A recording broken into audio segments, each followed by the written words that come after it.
All right, we got a 2010 Ram 3500 with a 6.7 Cummins and check engine light on. So you can see here we've got a P2509, which is the engine control module, powertrain control module. Power input signal is intermittent. We also have a P2271, which is your oxygen sensor, bank 1, sensor 2, signal bias rich. Going down the list, see if we got anything else in here. Doesn't look like it.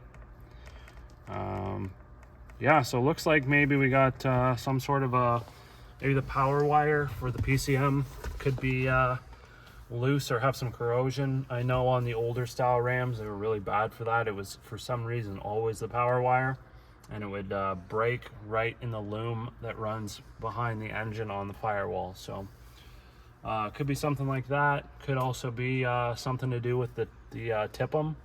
We know that these TIPMs are notorious for corrosion on the connectors that plug into the bottom of the TIPM, and also the boards themselves. They are not protected. The circuit board is inside of a plastic case, but that case is not sealed from the weather, and they develop corrosion and go bad, right? So that'll be the first place I'm gonna go look, is under the hood of the TIPM. These things are such a pain to get out sometimes. You got these little tabs that need to be pushed in here. So there's one here, another one here, and there's this other one you got to push in towards the TIPM to get it unlatched. And there's another one over here in this corner.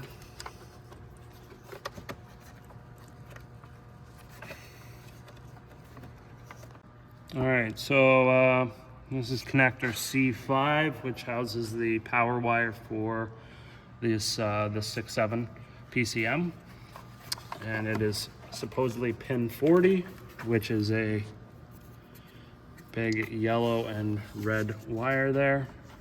So we can see it's either, no, it may be yellow or red and yellow, not yellow and red. I just got to go double check on that, but it's either that one right there or it's this other one, but I'm guessing because it's a big giant red wire, that's probably the main powertrain control module pin. Now it does not look bad from there. It actually looks pretty clean up here as well. Now I know that this board actually has corrosion on it from another issue. We had the high beams not work on it. So I actually had to make my own circuit for the high beams because I was unable to find a specific TIPM for this truck. So I actually had this all apart, and I seen on the board it has some corrosion. So it is totally possible that there's either corrosion on this board that is spread to the PCM circuit that powers up the PCM, or it is also a possibility that somewhere in this wire there is maybe some corrosion or something like that. I think what I might do, we'll just take a quick look underneath of here, if we can get looking underneath of here.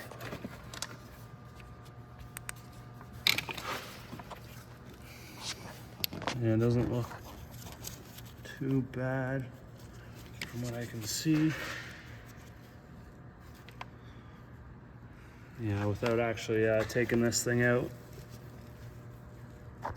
I'm not 100% sure. I can see the pin.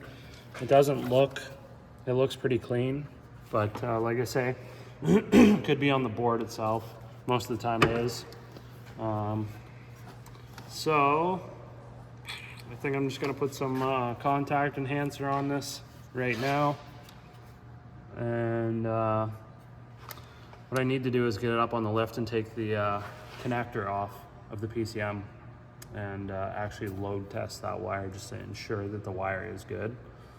But I just don't have time right now to get it up on the lift. So I'm gonna put some contact enhancer on there, plug this thing back in, make sure that maybe not a bad connection or something like that, and erase the fault code, but I'm sure it'll come back. So stay tuned for part 2.